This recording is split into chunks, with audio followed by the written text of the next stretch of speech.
وروحي أحرفي ولساني عربية حسبي. الحمد لله الذي جعل العربية لنا لسانا وزادها شرفا وجمالا وبيانا، أنزل بحروفها الذكر قرآنا. نشهد أن لا إله إلا الله وحده لا شريك له، كرم الإنسان وهداه بالقرآن وعلمه البيان. ونشهد أن سيدنا محمدا عبد الله ورسوله، أفصح الناس لسانا وأجملهم بيانا. وهبه ربه جوامع الكلم ففاق الناس فضلا وجمالا. فاللهم صل وسلم وبارك عليه وعلى آله وأصحابه، فهم في اللغة والبيان فرسانا. وعلى التابعين ومن تبعهم بإحسان وإيمان. المشاهدون والمشاهدات، مرحبا بكم في برنامجكم في شرف العربية الذي يأتيكم من قناة سلام الفضائية. وهذا البرنامج يتناول تاريخية اللغة العربية في مر العصور والدهور، من حيث نهضتها وانتشارها في العالمين، حيث نبحر معا في عالمها العميق.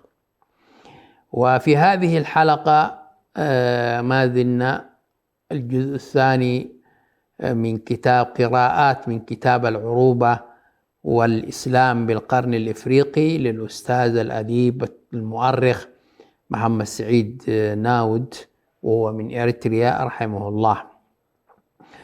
وفيها نأخذ مقتطفات من الباب الثالث، وتكلم عن مملكة البجا. نسمع كثير كلمة البجا في هذه المملكة، كانت موجودة في وما زالت في شرق أفريقيا في الساحل الغربي من البحر الأحمر. قال: لقد نال البجا الكثير من الاهتمام من المؤرخين والباحثين وعلماء الأجناس والرحالة، وهذا الاهتمام نابع من أهمية المنطقة. منطقة القرن الأفريقي هي منطقة مهمة لأن فيها معبر ما يسمى باب المندب وقناة السويس. لذلك كل الدول الاستعمارية أنشأت مراكز بحثية لهذه المنطقة واهتمت بهذه المنطقة، وهذا الاهتمام نابع من أهمية المنطقة التي سكنوها والأدوار التي لعبوها في مختلف الحقب، أي البجا. أما علاقة البجا ومنطقتهم بالعرب فهم أيضا يمثلون إحدى الحلقات الأساسية في هذا الأمر. من هم البجا؟ البجا تاريخيا هم فرع من الشعوب الحامية الشرقية التي استوطنت منذ أكثر من 4000 سنة قبل الميلاد. يقول هكذا صاحب كتاب العروبة والإسلام بالقرن الإفريقي الأستاذ الأديب محمد سعيد ناود. فالبجا تاريخيا هم فرع من الشعوب الحامية والسامية، من الشعوب الحامية الشرقية. طبعا قسم علماء البشر أو العلماء الأنساب الناس إلى حام وسام، وهم أبناء بعد الطوفان هم أبناء نوح عليه السلام. فشعوب سامية وشعوب حامية وشعوب كوش، هذه التقسيمات هي تقسيمات نصرانية، هي قد يكون فيها بصيص من الصحة، لكن وخلطوا بين الألوان، إنه السامية هم ذوي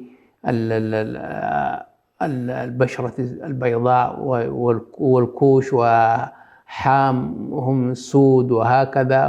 واختلقوا أقاويل ليست بصحيحة يرجع إلى مكانها في كتب تاريخ الإسلام ومعرفة من هم الساميون ومنهم الحاميون ومن هم الكوش. فنحن هنا نقرأ فقط من هذا الكتاب، وهو رأي لصاحب الكتاب. فإذن فهي هذه البجا يمتدون هذه المنطقة الممتدة من أسوان جنوب مصر حتى مشارف الهضبة الإريترية وسهول مصوع بمحاذاة سواحل البحر الأحمر وإلى أعماق السودان حتى عطبرة يوجد فيها البجة. وقد جاء اسم البجة في الإليزا كما تعرض لذكرهم المؤرخ اليوناني المشهور هيرودوست، ولم تخلو اللوحات المصريين القدماء وكتب الرومان وسجلات عزانة ملك أكسوم من ذكر اسم البجة لما تميزت به علاقتهم مع جيرانهم من حروب واتفاقات.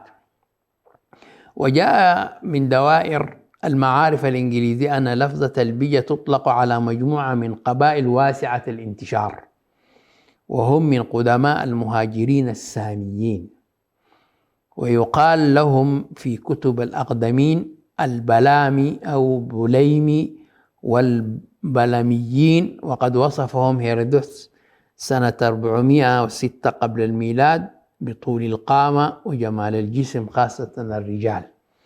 وقد اتفق كل من داود روبيني اليهودي والمؤرخ العربي المسعودي عن أن البجة من أبناء كوش بن كنعان، وبذلك أصبح للبجة في رأيهما من الساميين الذين نزحوا من بلاد العرب. أما نعوم شغير وهو مؤلف سوداني لم يختلف كثيرا عن الرأي السابق، إذ قال إنه من الثابت المقطوع به والمؤيد بالقرائن التاريخية والطبيعية أنهما أي البجة وشبه السود من سلالة غير سلالة السود، وإنهما من أقدم شعوب إفريقيا بعد السود، ولم ينشأ فيها بل هاجر إليها من آسيا عن طريق مصر والبحر الأحمر في عهد بعيد. يعني البجة إذن عرب، هكذا يقول صاحب الكتاب محمد سعيد ناود.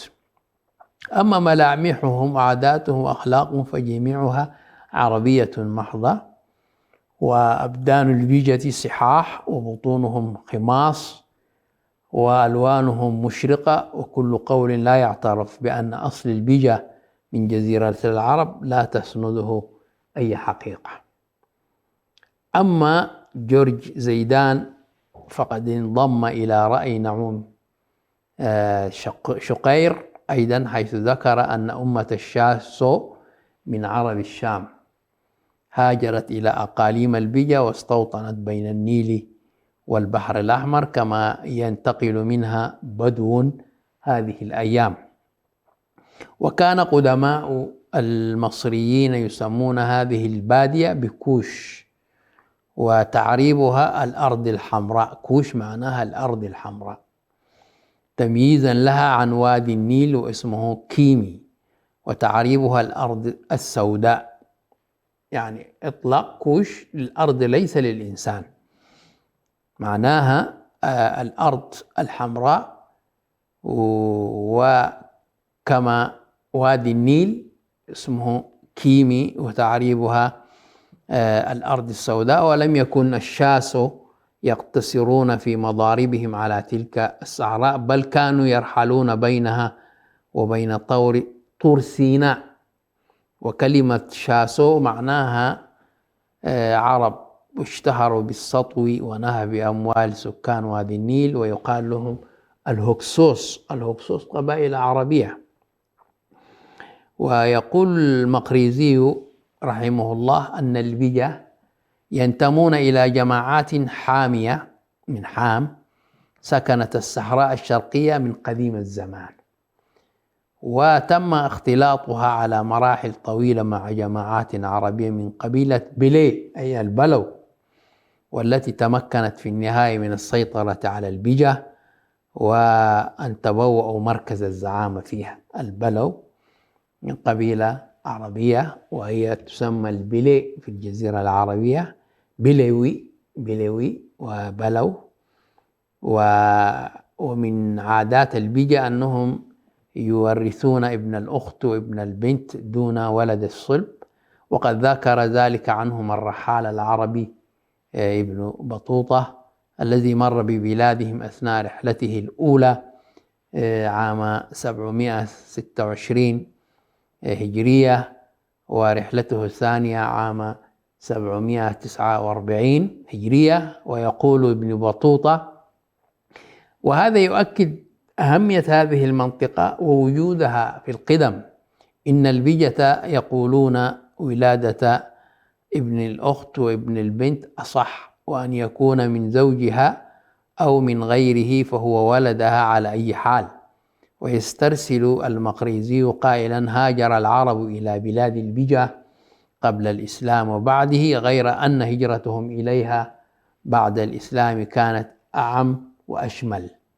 والأمر الذي لا شك فيه أن عرب ربيعة وغيرهم من النازحين من الجزيرة العربية، قبيلة ربيعة، حتى توقلت داخل القارة الإفريقية إلى تلك البلاد بعد الإسلام، قد استفادوا من خبرات من سبقهم إليها ومعرفتهم بأحوالها وبأخلاق أهلها.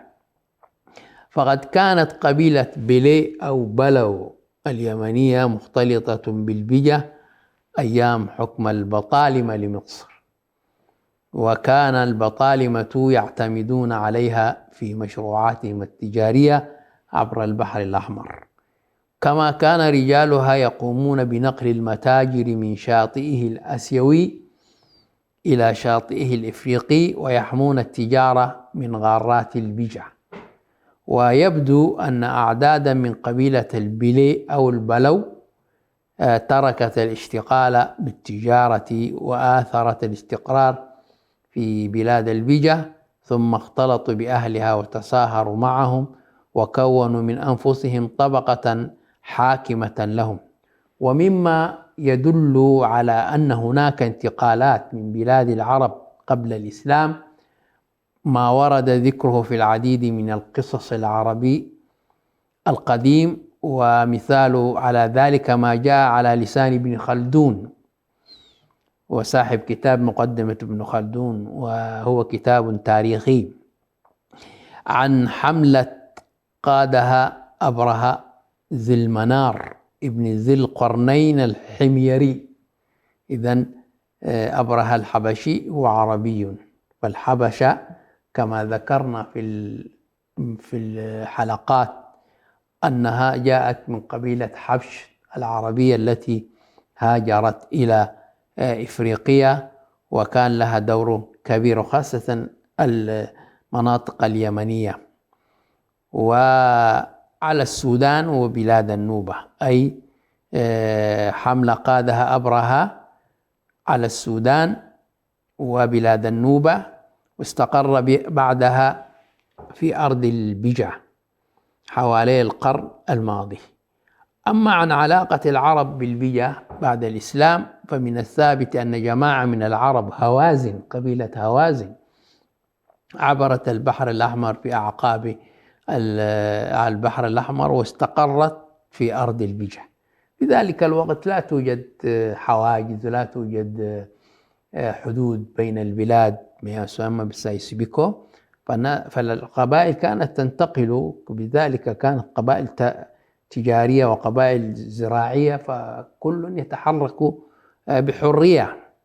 وتلت هذه الجماعة جماعة أخرى قدمت من حضرموت أيام ولاية الحجاج بن يوسف الثقفي سنة 73 هجرية، واستقرت بين البجة وأصبحت جزءا منهم، كما أن جماعات من الأمويين لجأت إلى بلاد البجة في منتصف القرن الثاني الهجري. إلى فاصل قصير ثم نعود إليكم مشاهدي الكرام. عربية قلبي وروحي أحرفي ولساني، عربية حسبي، عربية قلبي وروحي أحرفي ولساني، عربية حسبي. الحمد لله حمد الكاملين، والصلاة والسلام على رسولنا الكريم. أهلا وسهلا بكم مشاهدي الأعزاء، ونواصل من قطعة من الحديث عن تاريخية منطقة القرن الإفريقي، قراءات من كتاب العروبة والإسلام بالقرن الإفريقي للأستاذ المؤرخ الأديب محمد سعيد ناود، وهو من أريتريا والسودان. فإذا البيجا كانت لهم دولة، وكانت لهم صولات وجولات، وخاصة عندما جاءت قبيلة بيلي أي البلو واستقرت بين البيجا، وكان لها شأن كبير. وهؤلاء الذين جاءوا جماعات من الأمويين لجأت إلى بلاد البيجا في منتصف القرن الثاني الهجري هربا من مذابح العباسيين، واستقر عدد منهم في ميناء باضع. لذلك أهل المنطقة يسمونها باسع، وهي باضع من البضائع لأنه كانت ميناء معروفة. وأخيرا سميت بمصوع، وهي على تسمية أسرة عربية جاءت من اليمن، هي أسرة آل مساوع. فمصوع جاية من مساوة، ولكن الاسم قبل الدخول الاستعمار الإيطالي كانت تسمى باضع هذه المنطقة. وإريتريا كلها كانت في مصوع قبل أن تمتد إلى داخل المرتفعات الإريترية في عهد الاحتلال الإيطالي. ويذكر بولس في مؤلفه قصة سواكن أنه عثر في ميناء مصوع على مقابر للأمويين أثناء قيامه بحفريات هناك، كما أن الآثار دلت على وجود شواهد قبور إسلامية وعلى إثر المسجد في مدينة سنكات. هذه المناطق كلها كانت مرتبطة، سنكات ومصوع وعصب وبورسودان، هذه مناطق كانت تسمى، بالذات بورت السودان سميت في العهد البريطاني، وكانت تسمى منطقة البيجا، أو كانت تسمى بسنكات، ولاية سنكات أو سواكن. وعلى أثر المسجد في سنكات كذلك يستنتج أنها كانت طرقا للفارين من الأمويين. كان هنالك خلاف بين الأمويين وهكذا. وعن ذكر بني الكنز موجودين قبيلة الآن في شرق أفريقيا الذين قاموا دولة لهم، فيذكر أن أصلهم من بني نزار، وكانوا ينزلون اليمامة، وقدموا أرض مصر في خلافة المتوكل بالله عام 240 هجرية في عدد كثير، وانتشروا في النواحي، ونزلت طائفة منهم بأعالي الصعيد، وسكنوا بيوت الشعر في براريها الجنوبية وأوديتها. وكانت البيجا تشن الغارات على القرى الشرقية في كل وقت حتى خربوها، فقامت ربيعة هذه قبيلة عربية لمنعهم من ذلك حتى كفوهم، ثم تزوجوا منهم واستولوا على معدن الذهب بوادي علاقي، فكثرت أموالهم واستوت أحوالهم، وصارت لهم مرافق ببلاد البيجا، واختطوا قرية تعرف بالنماس، وحفروا بها آبارا، وكانت عزاب، وهي على منطقة مصر الآن، ميناء عزاب لبني يونس من ربيعة ملكوها عند قدومهم من اليمامة. وتقول بعض الروايات العربية بقاء بعض من كانوا في حملة أبي الجهم في أرض البيجا وانسهارهم معهم، كما نزحت بعض القبائل من صعيد مصر وتوقلت في الصحراء الشرقية تحت ضغط قبائل عربية أخرى. فبلاد البيجا إذن مجال حيوي ولقبائل عربية مسلمة بعضها، ثم بعضها تم جذبه ببريق الذهب، وبعضها الآخر تحت ضغط قبائل أخرى، وبعضها تخلف بعد نجاح حملات تأديبية، وبعضها عبر البحر الأحمر واستقر على الساحل الغربي فيها خوفا من سيوف العباسيين. هناك كانت معارضات وكذا، وهذا تاريخ قديم.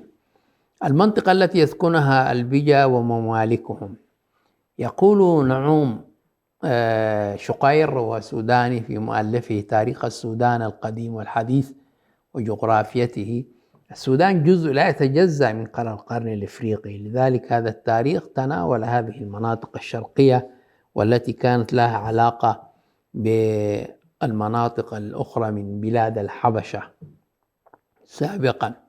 تمتد أوطان البجا الحالية من محافظة أسوان في الشمال إلى الأطراف الشمالية لهضبة الحبشة في الجنوب، ومن البحر الأحمر إلى الشرق إلى النيل ونهر عطبة. لذلك تسمع هنالك حلايب ومحالايب، مشاكل بين السودان ومصر في منطقة حلايب ومثلث حلايب. هذه مناطق البجا وما زالوا يسكنون فيها.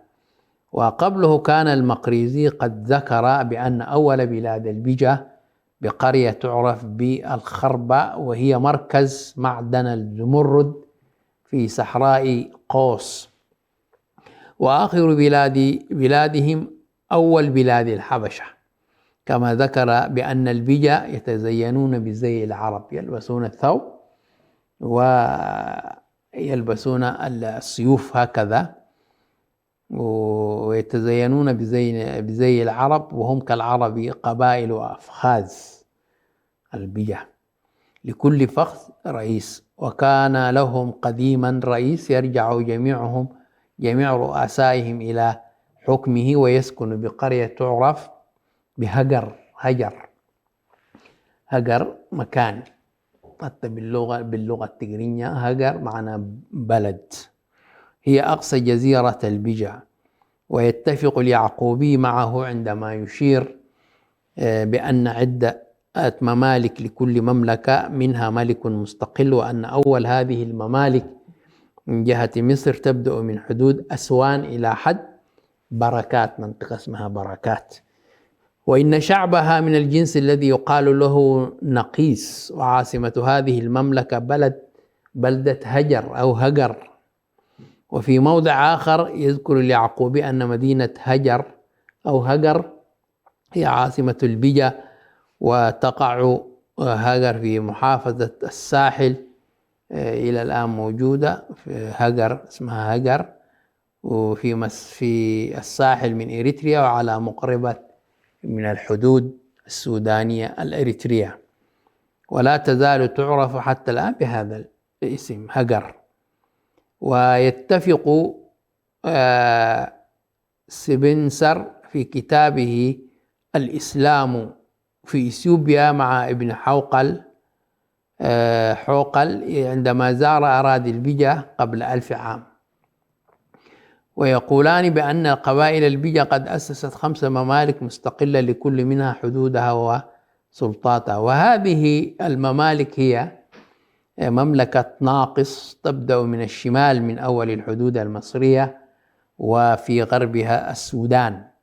مملكة بغلين تقع بين خور بركة وساحل البحر الأحمر المجاورة لمملكة غارين، هذه في إريتريا خور بركة. ومملكة بازين تقع بين مملكة علوة وبغلين.